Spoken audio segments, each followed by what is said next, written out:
اس programme کے سب سے پہلے خطیب فضیلت الشیخ مصطفیٰ اجمل مدنی حفظہ اللہ، استاد حدیث جامعہ مرکز امام بخاری تلولی، آپ وہاں سے تشریف لائے ہوئے ہیں۔ آپ جو ہے سننے کے لیے ایک ہجوم اور ایک بھیڑ آپ کو پروگرام سننے کے لیے امٹ پڑتا ہے۔ شیخ کا اپوائنمنٹ آلریڈی لیا جا چکا تھا، لیکن طبیعت ناساز ہونے کی وجہ سے شیخ نے معذرت کی ہے، لیکن آپ لوگوں کی محبت کی وجہ سے شیخ نے آپ کے دروازے پر دستک دیا۔ میں شیخ محترم کا بھی تہ دل سے شکریہ ادا کرتا ہوں کہ آپ نے ہماری ایک چھوٹی سی دعوت پر لبیک کہا، اور ماشاءاللہ اکثر و بیشتر آپ ہمارے پروگرام میں، جلسوں میں، کانفرنس میں آتے رہتے ہیں، تشریف لاتے رہتے ہیں۔ میں شیخ محترم کا شکریہ ادا کرتا ہوں۔ آپ کا موضوع، آپ کا جو ٹاپک ہے تعلیم نسواں، اسلام اور جدید دنیا، نیو ماڈرن پہ آپ کا موضوع ہے تعلیم نسواں کہ تعلیم لڑکیوں کی ضروری تو ہے مگر خاتون خانہ ہو صبا کی بری نہ ہو۔ میں شیخ محترم سے گزارش کر رہا ہوں کہ آپ مائک پر آئیں اور اپنے موضوع کی وضاحت کریں۔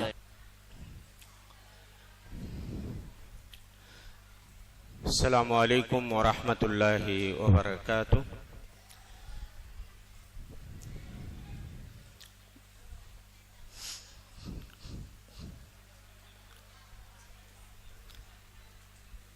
الحمد للہ رب العالمین والعاقبۃ للمتقین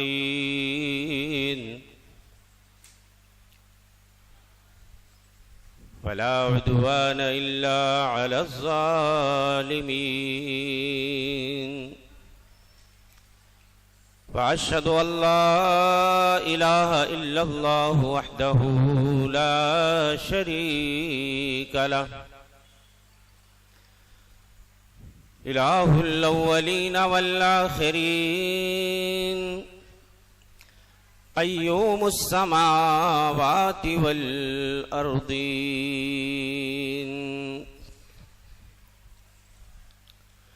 وأشهد أن نبينا محمدا عبده ورسوله وخليله وصفيه وأمينه على وحيه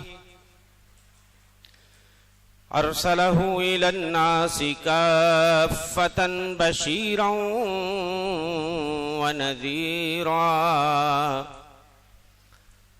وداعيا إلى الله بإذنه وسراجا منيرا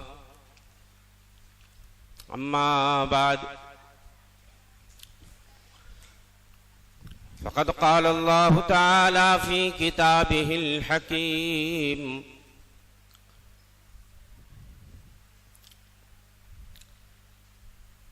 شهد الله أنه لا إله إلا هو والملائكة وأولو العلم قائما بالقسط وقال تعالى وقل رب زدني علما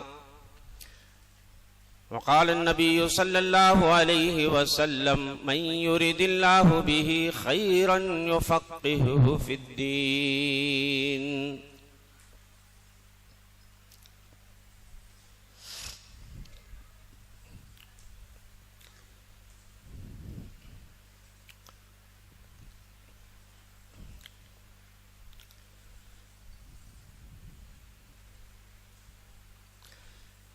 نعمتیں بہت سی ہیں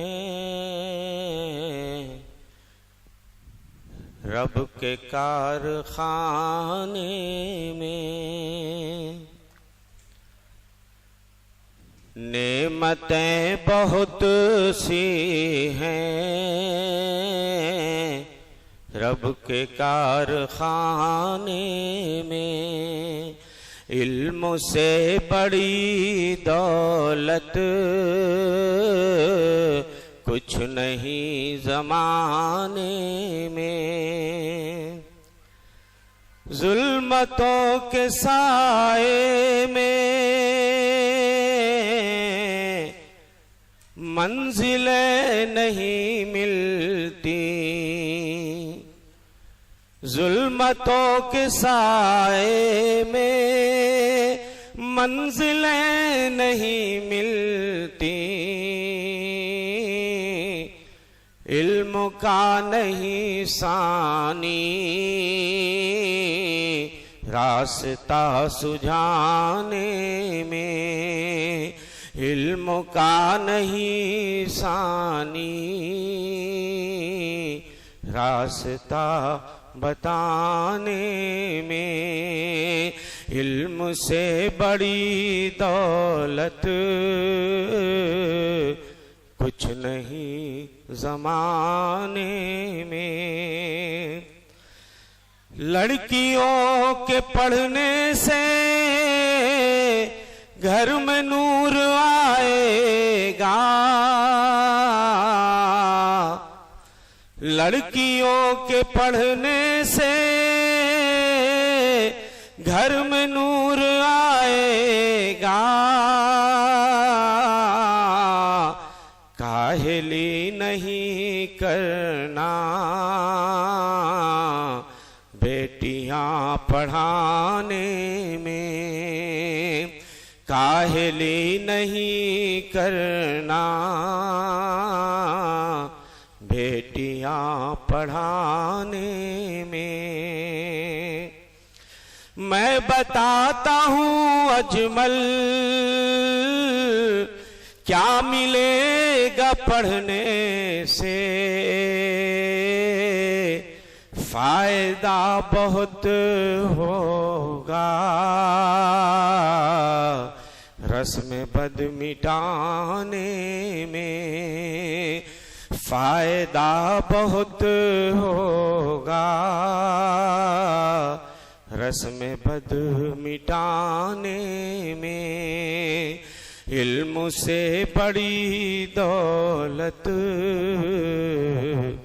کچھ نہیں زمانے میں۔ اسٹیج پہ جلوہ افروز علماء کرام، بزرگان ملت اسلامیہ، پرجوش نوجوانوں، ساتھیوں، پردہ نشین ماں اور بہنوں، عزیز بچوں، آواز اس لائق نہیں ہے کہ میں کوئی تقریر یا کوئی نظم پڑھ سکوں۔ آپ کی محبت میں میں نے راستے میں میں نے چند بند جو موضوع مجھے دیا کیا گیا میں نے کہیں دیکھا ایک آدھ دن پہلے، مگر لوگوں نے بتانے کی بھی زحمت نہیں کی کہ آپ کو کس موضوع پہ بولنا ہے۔ بہرحال مناسب جو سمجھا گیا وہ موضوع منتخب کیا گیا، اور میں جلد ہی آپ سے رخصت ہونا چاہتا ہوں، اس لیے کہ طبیعت کھانسی بلغم کی وجہ سے میں زیادہ دیر ٹھہر نہیں سکتا۔ دوستو، علم کی اہمیت ہر زمانے میں مسلم رہی ہے۔ علم یہ نور ہے اور جہالت یہ تاریکی ہے۔ علم کے ذریعہ انسان خیر و شر، بھلائی اور برائی، نفع اور نقصان، سچ اور جھوٹ، ایمان و کفر میں تمیز کرتا ہے، فرق کرتا ہے۔ علم کی وجہ سے انسان کو نور بصیرت حاصل ہوتا ہے۔ علم کی وجہ سے انسان کو آگہی کی دولت نصیب ہوتی ہے۔ علم ہی کے ذریعہ ایک انسان جانوروں سے ممتاز ہو جاتا ہے۔ علم کے ذریعہ ہمیں کائنات میں جو قدرت کی عظیم نشانیاں بکھری ہوئی ہیں ان کے اندر تأمل اور تدبر کرنے، غور و فکر کرنے میں آسانیاں پیدا ہوتی ہیں۔ قدرت کی نشانیوں کو سمجھنے میں اور سمجھ کر اپنے ایمان کو تازہ کرنے میں، ایمان کو جلا بخشنے میں، قوت دینے میں ہمیں مدد حاصل ہوتی ہے۔ علم کے ذریعہ مختلف تہذیبوں اور ثقافتوں سے ہمیں آشنائی حاصل ہوتی ہے، اور اس کے ذریعہ ہم اپنے نقطۂ نظر کی اصلاح کرتے ہیں۔ خود اپنی بھی اصلاح کرتے ہیں، بال بچوں کی اصلاح کرتے ہیں، پاس پڑوس کے لوگوں کی بھی ہم علم کی روشنی میں اصلاح کرتے ہیں۔ غرضے کی علم کے بہت سارے فوائد ہیں اور علم کی بے پناہ اہمیت ہے، اور ہر زمانے میں اس کی اہمیت مسلم رہی ہے۔ دوستو، جس معاشرے میں علم کو فروغ حاصل ہوتا ہے، لوگ زیادہ سے زیادہ علم حاصل کرتے ہیں، وہی معاشرہ ترقی کرتا ہے، اور جہاں جہالت کا غلبہ ہو جائے تو اس معاشرے کو تنزلی اور پستی میں جانے سے کوئی روک نہیں سکتا ہے۔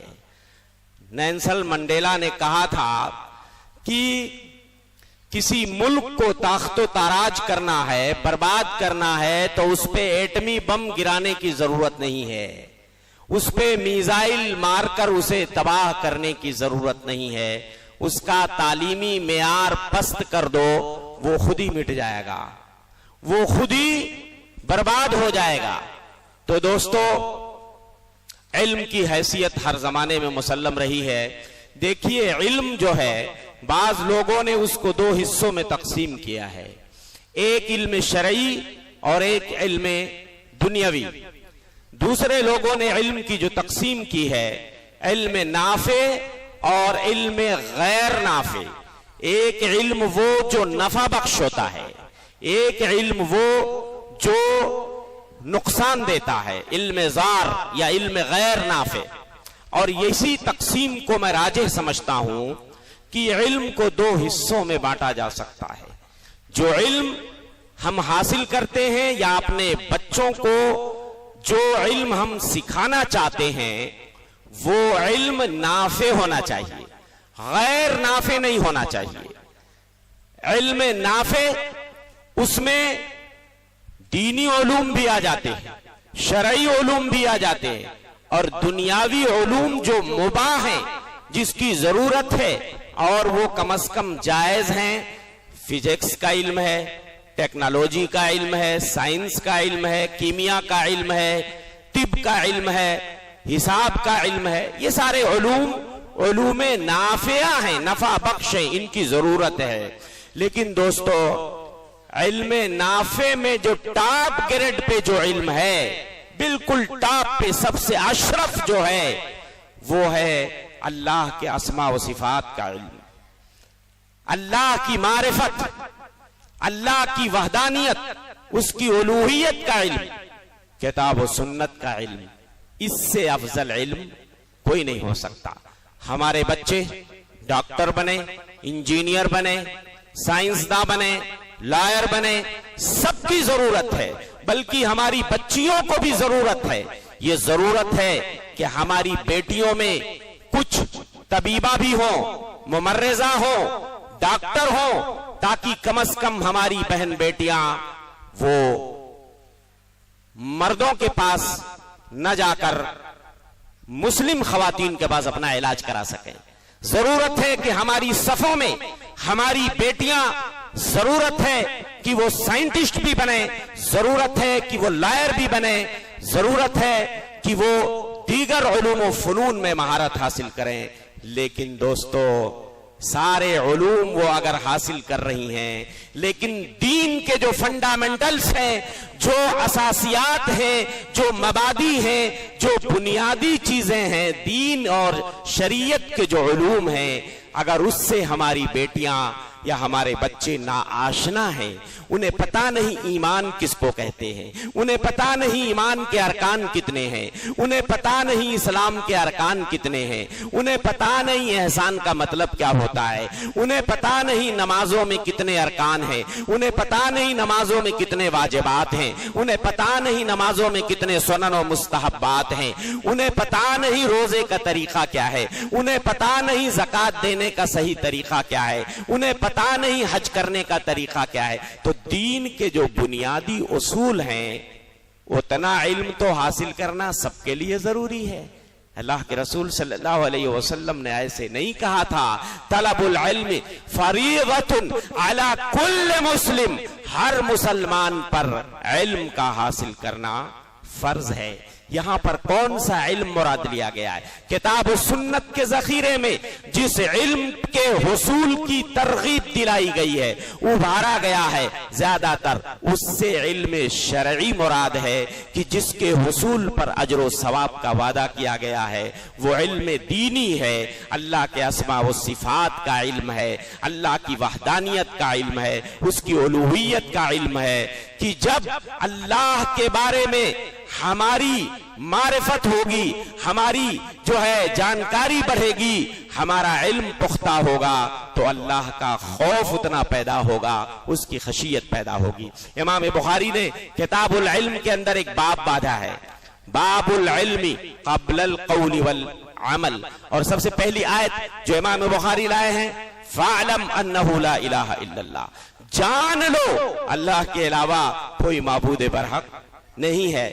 فَبَدَا بِالْعِلْمِ قَبْلَ الْقَوْلِ وَالْعَمَلِ، امام بخاری فرماتے ہیں بولنے سے پہلے، اس کلمے کا اقرار کرنے سے پہلے، اس کلمے پہ عمل کرنے سے پہلے اللہ نے کہا فعلم، ارے جان تو لو یہ کلمہ طیبہ ہے کیا، اس کا معنی اور مدلول کیا ہے، اس کو سمجھ تو لو۔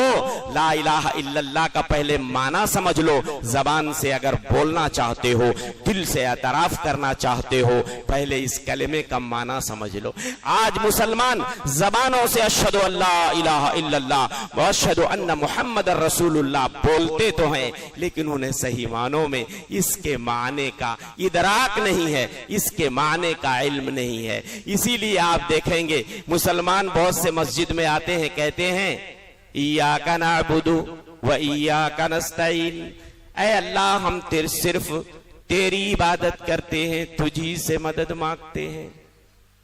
کہنے کو تو کہہ دیا، لیکن مسجد سے نکلتے ہیں، غیروں کے دہلیز پہ، غیروں کے دروازوں کے چکر لگاتے ہیں، نہ جانے کن کن آستانوں پہ، کن کن مزاروں پہ سر جھکاتے ہیں، کہاں کہاں فریادیں کرتے ہیں، کہاں کہاں اپنی جھولیاں بھرانے کے لیے لائن میں لگ جاتے ہیں۔ میرے بھائیو، اس کا مطلب انہوں نے اشہد ان لا الہ الا اللہ کا معنی ہی نہیں سمجھا۔ مسلمان کہتا ہے اللہ اکبر، اللہ اکبر، اللہ سب سے بڑا ہے۔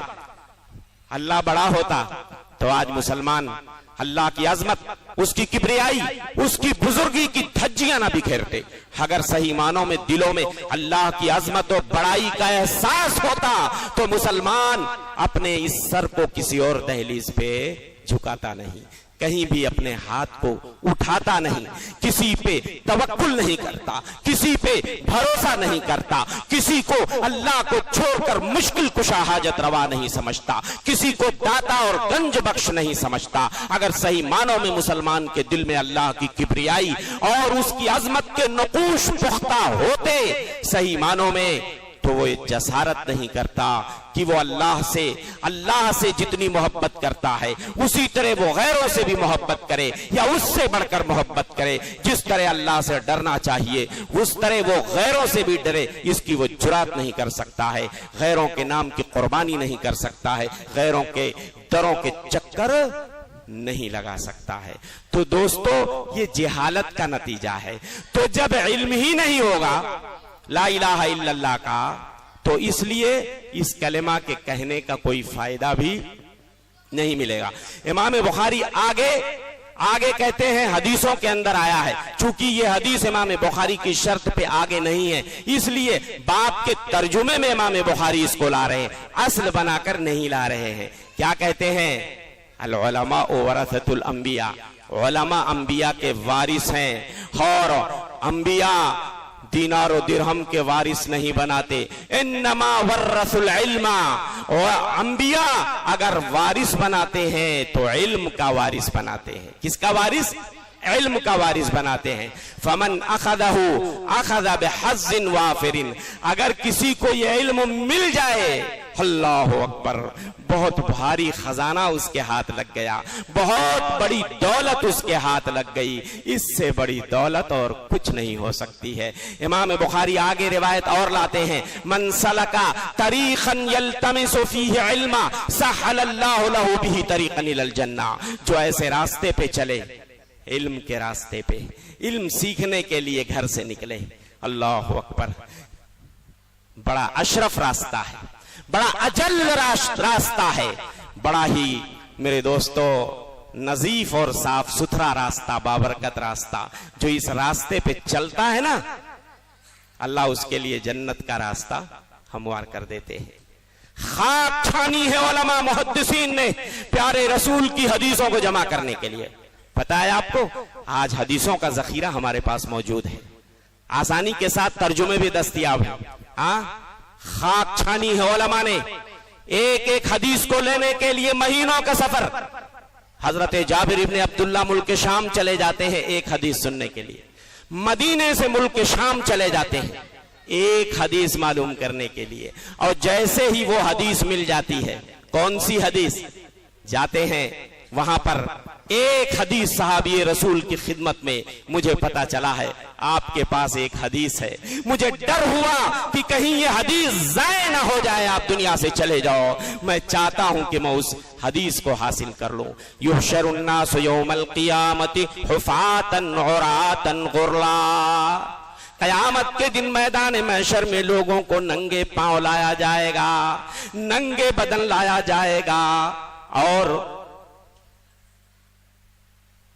بڑی خستہ حالی ہوگی. کسی کے بدن پہ کپڑا نہیں ہوگا، سارے لوگ ننگے ہوں گے. یہ حدیث لینے کے لیے جابر بن عبداللہ کہاں چلے گئے؟ ملک شام چلے گئے. کثیر ابن قیس کہتے ہیں میں دمشق کی مسجد میں صحابی رسول حضرت ابو الدرداء ملک شام فتح ہونے کے بعد ہجرت کر کے چلے جاتے ہیں دمشق کی مسجد میں کثیر ابن قیس بیٹھے ہوئے ہیں. کہتے ہیں ان کے دروازے پہ ایک آدمی آتے ہیں اور کہتے ہیں مدینے سے آ رہا ہوں. کہاں سے آ رہا ہوں؟ مدینے سے آ رہا ہوں. مجھے یہ بات پہنچی ہے کہ آپ کے پاس نبی کی ایک حدیث ہے، میں چاہتا ہوں کہ آپ دنیا سے چلے جائیں، اس سے پہلے میں نے سوچا کہ وہ حدیث چل کے آپ کی خدمت میں اس کو حاصل کر لوں. حضرت ابو الدرداء کہتے ہیں میرے بھائی، آپ شاید کسی تجارت کی غرض سے آئے ہوں گے، بزنس کے لیے آئے ہوں گے، تو آپ نے سوچا ہوگا مجھ سے مل لیں اور مجھ سے مل کر وہ حدیث سن لیں. کہتے ہیں نہیں، کسی بزنس کے لیے، کسی تجارت کے لیے، کسی معاملہ داری کے لیے میں یہاں نہیں آیا ہوں، میں تو صرف ایک حدیث سننے کے لیے آپ کی خدمت میں آیا ہوں. حضرت ابو الدرداء کہتے ہیں میرے بھائی سنو نبی کی بشارت. نبی کیا کہہ رہے ہیں؟ من سلک طریقا یلتمس فیہ علما، جو کسی ایسے راستے پہ چلتا ہے علم حاصل کرنے کے لیے، نبی کی حدیثوں کو سننے کے لیے، کتاب و سنت کا علم حاصل کرنے کے لیے، اگر کوئی بندہ کسی راستے پہ چلتا ہے اللہ اس کے لیے جنت کے راستے کو ہموار کر دیتے ہیں. وَإِنَّ الْمَلَائِكَةَ لَتَضَعُ أَجْنِحَتَهَا رِضًا لِطَالِبِ الْعِلْمِ. ایک طالب علم کا مقام اور مرتبہ اتنا ہوتا ہے، فرشتے اس کے نیچے اپنے پروں کو بچھا دیتے ہیں. محدثین اور شارحین حدیث نے لکھا ہے، اس کو حقیقت پہ بہت سارے لوگوں نے محمول کیا ہے. فرشتے جو پر بچھاتے ہیں نا تاکہ طلبہ کے پیر زمین اور مٹی پہ نہ پڑیں، فرشتوں کے پر پہ چل کے جاؤ. اللہ اکبر. اتنی برگزیدہ مخلوق فرشتوں کی وہ اپنے پر بچھا دیتی ہے. کوئی بڑا آدمی آتا ہے نا اس کے راستے میں پھول بچھا دیے جاتے ہیں. کوئی بڑا اسٹیٹس کا مالک، کوئی بڑا رسوخ والا آدمی آتا ہے، پھول اس کے راستے میں کہ اس کے پیر پھول پہ پڑے، یا کم سے کم اس کے لیے قالین بچھا دی جاتی ہے، لال اور سرخ رنگ کی قالین بچھائی جاتی ہے اس کو ویلکم کرنے کے لیے کہ اس پہ چل کے وہ آتا ہے.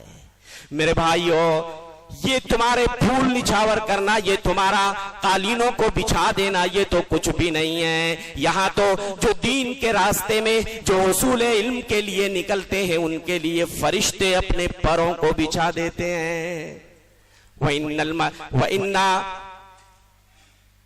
وَإِنَّ طَالِبَ الْعِلْمِ يَسْتَغْفِرُ لَهُ مَنْ فِي السَّمَاوَاتِ وَمَنْ فِي الْأَرْضِ حَتَّى الْحِيتَانُ فِي جَوْفِ الْمَاءِ. ایک طالب علم کے لیے دنیا کی ہر چیز مغفرت اور بخشش کی دعا کرتی ہے. مچھلیاں پانی میں دعا کرتی ہیں. یہ بتاؤ مچھلیوں کو کیا ضرورت ہے آخر کی وہ دعا کریں؟ اللہ نے انہیں سکھایا ہوگا، ان کی ڈیوٹی لگائی ہوگی کہ جو دین کا علم سیکھنے کے لیے گھروں سے نکلتے ہیں، تمہاری ڈیوٹی ہے کہ تم ان کے لیے کیا کرنا؟ مغفرت اور بخشش کی دعا کرنا، مغفرت اور بخشش کی دعا کرنا۔ اور اس کے بعد آگے لمبی حدیث بارہا آپ سنتے ہیں کہ علماء انبیاء کے وارث ہوتے ہیں، اور انبیاء دینار و درہم کا وارث نہیں بناتے ہیں۔ انما ورثوا العلم فمن اخذہ اخذ بحظ وافر، جس نے اس کو لے لیا اس نے دنیا کا خزانہ لے لیا، اس سے بڑی کوئی دولت نہیں ہو سکتی ہے۔ اسی لیے میں اکثر یہ کہتا ہوں، یا کم سے کم یہ گنگناتا ہوں کبھی کبھی، کہ علم سے بڑی کوئی دولت نہیں۔ یہ تو میں نے راستے میں ابھی لکھا، یہ موضوع جو آپ لوگوں نے دیا، لیکن اس کے علاوہ میں 2 مصرے اکثر پڑھا کرتا ہوں جب کسی مدرسے میں جاتا ہوں، کہ علم کتنی بڑی دولت ہے۔ علم انسان کو انسان بنا دیتا ہے، علم انسان کو انسان بنا دیتا ہے، علم بے مایا کو سلطان بنا دیتا ہے۔ علم اللہ جسے دے اسے ایمان بھی دے، علم اللہ جسے دے اسے ایمان بھی دے، ورنہ یہ وہ ہے کہ شیطان بنا دیتا ہے۔ دوستو،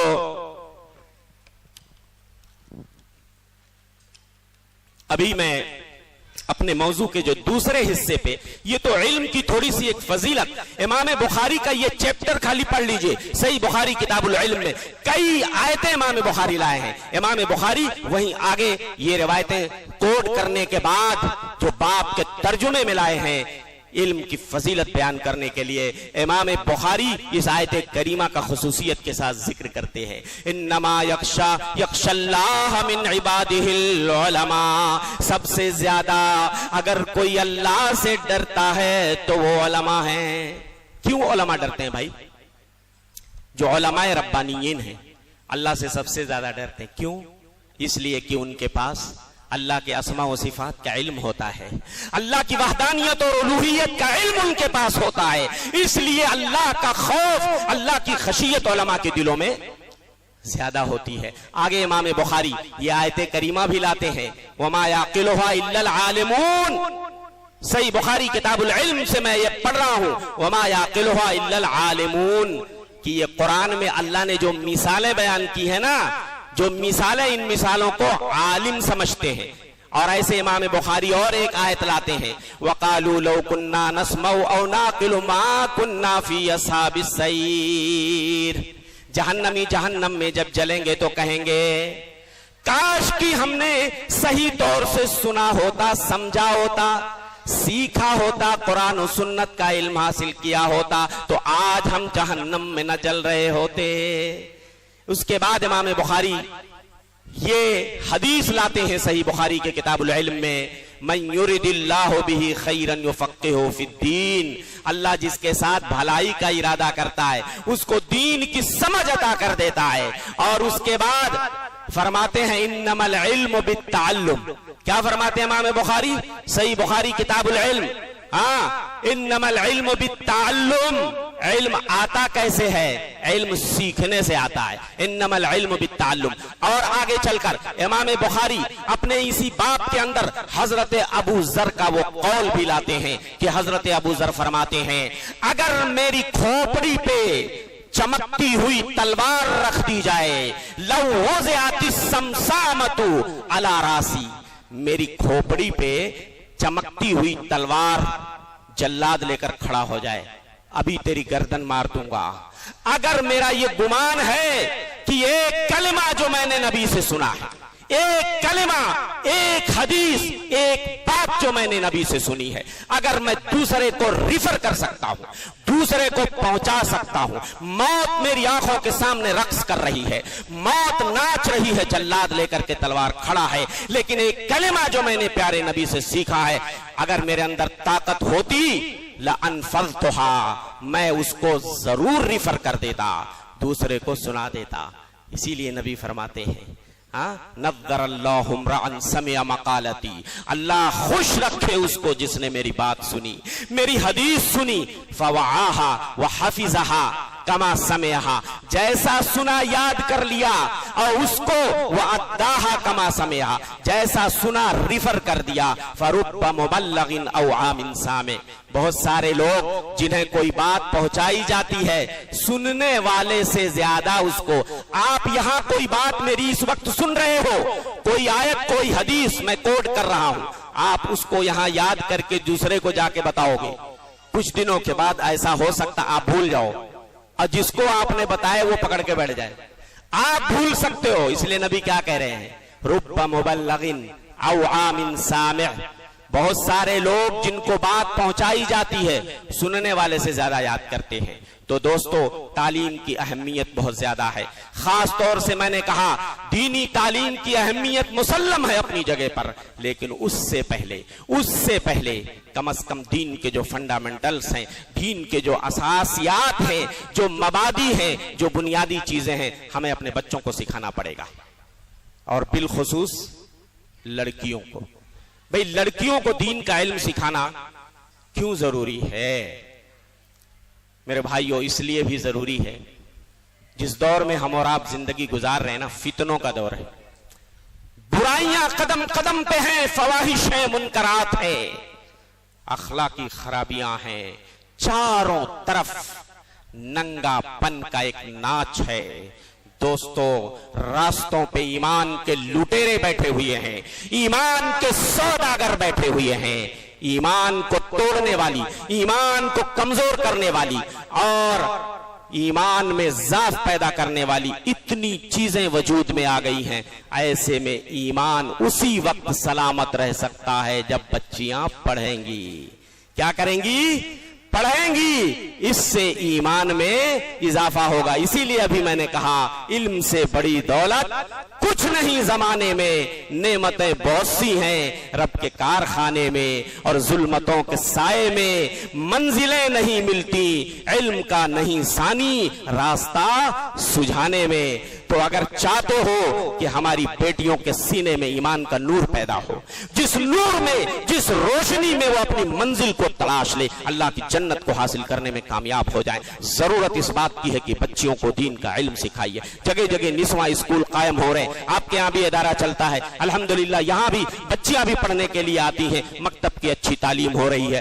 آپ کے آس پاس نالا سپارہ وسیع ورار میں الحمدللہ مکاتب اسلامیہ کا ایک جال پھیلا دیا گیا ہے، اور الحمدللہ بچیوں کی تعلیم کا اچھا نظم ہو رہا ہے۔ مزید محنت کی ضرورت ہے، مزید توجہ اور مزید عنایت کی ضرورت ہے۔ ابھی بھی جو لوگ خواب غفلت میں ہیں، جو ہماری بہنیں خواب غفلت میں ہیں، وہ ابھی وقت ہے کم از کم اپنی بچیوں کو دین کا علم ضرور سکھائیں تاکہ ان کا ایمان مضبوط ہو۔ قرآن آپ پڑھتے ہیں، ایک خاتون کا اللہ نے ان کو بطور آئیڈیل پیش کیا ہے، اللہ نے، اور ان کے ایمان کو اللہ نے مثال بنا کے پیش کر دیا۔ ظاہر سی بات ہے ان کا ایمان مثالی رہا ہوگا۔ قرآن ایسے کسی کو آئیڈیل بنا کے پیش نہیں کرتا، قرآن ایسے ہی کسی کی مثال نہیں دیتا، اور وہ مثال ہے ایسے ویسے آدمی کی نہیں۔ دنیا کے اس روئے زمین پہ بہت سارے ظالم حکمراں آئے، سب سے بڑا ظالم اور طاغی جو اس زمین پر ہوا ہے وہ ہے فرعون، اور قدرت کا کرشمہ دیکھیے کہ اسی فرعون کے محل میں پلنے والی، کہ جس کے پاس حشم اور خدم کی بھرمار ہے، لوڈیاں ہیں، بادیاں ہیں، بھاری بھرکم قصر ہے، محل ہے، دولت کا انبار لگا ہوا ہے، لیکن چپکے سے اسلام سینے میں گھر کر جاتا ہے۔ خود فرعون جو باہر اپنے کارندوں کے ذریعہ سے موسیٰ علیہ السلام اور ان کے ساتھیوں کو، ایمان لانے والوں کو سزائیں دے رہا ہے، پکڑوا رہا ہے، مروا رہا ہے، انہیں کمزور کرا رہا ہے، انہیں قتل کرا رہا ہے، اور انہیں اپنے ملک سے نکال رہا ہے، انہیں غلام بنا رہا ہے، اس کے گھر میں ایمان آ جاتا ہے۔ قرآن پڑھیے، وَضَرَبَ اللَّهُ مَثَلًا لِّلَّذِينَ آمَنُوا امْرَأَتَ فِرْعَوْنَ، اللہ نے ایمان والوں کے لیے فرعون کی بیوی جس کا نام آسیہ بنت مزاحم تھا، اللہ نے اس کے ایمان کو بطور مثال کے پیش کیا ہے۔ اِذْ قَالَتْ رَبِّ ابْنِ لِي عِندَكَ بَيْتًا فِي الْجَنَّةِ، یاد کرو جب فرعون کو پتا چلتا ہے کہ اس کی بیوی اللہ پہ ایمان لے آتی ہے۔ کیسے پتا چلا؟ مورخین و سیرت نگاروں نے لکھا ہے کہ کہ دوستو جو ایک ماشطہ بنتے فرعون تھی نا، جو فرعون کی بٹیا کو کنگھی کرتی تھی، وہ پہلے اسلام لے آئی. فرعون کی بیوی بھی اسلام لا چکی تھی لیکن اس نے چھپا کے رکھا تھا. جب ماشطہ اور اس کی بیٹیوں کو تیل کے اندر جلا دیتا ہے فرعون، آ کر کے گھر میں اپنی بیوی سے بیان کرتا، دیکھا میں نے کیا حشر کیا؟ کہتی ہے تم نے بڑی جرات کا کام کیا ہے، اللہ کے سامنے تم نے دیدہ دلیری اور جرات کا مظاہرہ کیا ہے. کہتا ہے فرعون لقد اعتراک الجنون الذی اعتر الماشطہ، تجھے بھی وہ بھوت سوار ہو گیا ہے جو بھوت ماشطہ اس کنگھی کرنے والی عورت کے سر پہ سوار ہوا تھا. ان قریب تیرا بھی وہی حشر میں کروں گا جو میں نے ماشطہ کا کیا ہے، جو کنگھی کرنے والی عورت کا کیا ہے. اور اس کے بعد وہ کہتی ہے جاؤ جو کرنا ہے کر لو، یہ تمہارا بنگلہ، یہ تمہاری لوڈیاں، یہ تمہاری بادیاں، یہ تمہارے محلات اور تمہارے باغات اور یہ دولت کا انبار مجھے کچھ نہیں چاہیے. ربی و ربک اللہ، میرا ربی اللہ، تیرا ربی اللہ، سارے جہان کا ربی اللہ. اس کے بعد اپنے کارندوں کو حکم دیتا ہے. دھوپ کے اندر اکرمہ نے حضرت ابن عباس کے حوالے سے، امام طبری وغیرہ نے اپنی تفسیروں میں لکھا ہے حضرت ابن عباس کے حوالے سے کہ جب اس کے کارندے لے جاتے تھے چلچلاتی ہوئی دھوپ میں، سخت گرمی میں، جب سورج سر کے اوپر ہوتا تھا اس کو لٹا کر 4 کھوٹوں میں مضبوطی کے ساتھ باندھ دیا جاتا تھا اور اس کے بعد اس کو اذیت دی جاتی تھی. جب وہ اذیت دے کے لوٹتے تھے ملائکہ اللہ فرشتوں کو بھیجتا تھا جو اپنے بازوؤں سے اس کو سایہ کر لیتے تھے.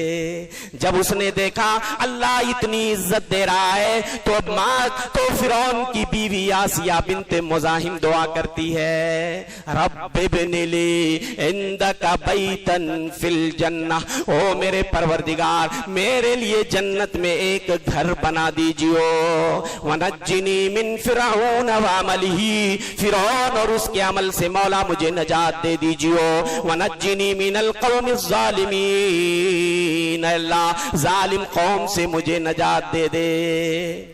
اور اس کے بعد بھاری بھرکم پتھر اس کے اوپر گرا دیا گیا. جب پتھر گرایا جا رہا تھا مفسرین نے لکھا ہے آسیہ کے چہرے پہ مسکراہٹ تھی. کہہ رہا ہے یہ مجنون اور پاگل ہو چکی ہے، اس کی روح قبض ہونے والی ہے، یہ دنیا سے جانے والی ہے مگر یہ ہنس رہی ہے. کیوں؟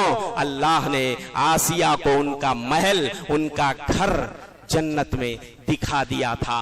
پردے ہٹا دیے گئے تھے اور اللہ نے دکھا دیا تھا ادھر تیری روح قبض ہوگی، بھاری بھرکم چٹان گرے گی تو میرے پاس جنت میں آ جائے گی. اس لیے وہ مسکرا رہی تھی. تو میری بہنوں ایسی مثالیں ایمان والی خواتین، آج ایمان کے لٹیرے بیٹھے ہوئے ہیں، اس لیے بہنوں کا پڑھنا بہت ضروری ہے، بیٹیوں کا پڑھنا بہت ضروری ہے، کتاب و سنت کا علم حاصل کرنا، علوم شریعہ کو سیکھنا. آج ارتداد کی لہریں آسمان سے باتیں کر رہی ہیں. آج مسلم لڑکیاں غیر مسلم آشناؤں کے ساتھ بھاگ رہی ہیں، فرار ہو رہی ہیں اور ان کے جھانسے میں آ کر کے انہیں سبز باغ دکھایا جاتا ہے، ان کو فریب میں لا کر کے اور ان کے بعد ان سے نکاح کیا جاتا ہے. اور نکاح کرنے کے بعد چند دنوں کے بعد ان بھیڑیوں کا اصلی چہرہ جب سامنے آتا ہے تو یہ بھولی بھالی مسلم لڑکیاں جو غیر مسلم لڑکوں کے بہکاوے میں آ کر کے اپنے گھر والوں کے ماتھے پہ جو کلنک لگا کر اپنی آخرت برباد کر کے جہنم کے راستے پہ جو چل کے جاتی ہیں. ارے آخرت تو برباد ہوتی ہے، دنیا بھی برباد ہو جاتی ہے. اس کے بعد یا تو اسے جلا دیا جاتا ہے یا اس کے کے بوٹی کر دیے جاتے ہیں، مار مار کے کاٹ کاٹ کر اسے کسی دریا اور سمندر میں پھینک دیا جاتا ہے. یہی حشر ہو رہا ہے آج. میری بہنوں اگر اپنی بیٹیوں کو آپ نے کتاب و سنت کا علم نہیں دلایا تو یقین جانیے بیٹیوں کو کیسے پتا چلے گا. کتنی ماڈرن لڑکیاں آج ہیں جنہیں یہ نہیں پتا کہ ایک مسلم لڑکی کا نکاح غیر مسلم لڑکے کے ساتھ نہیں ہو سکتا. قرآن پڑھے گی تب نہ پتہ چلے گا. اللہ فرماتے وَلَا تَنْكِحُوا الْمُشْرِكَاتِ حَتَّى يُؤْمِنْ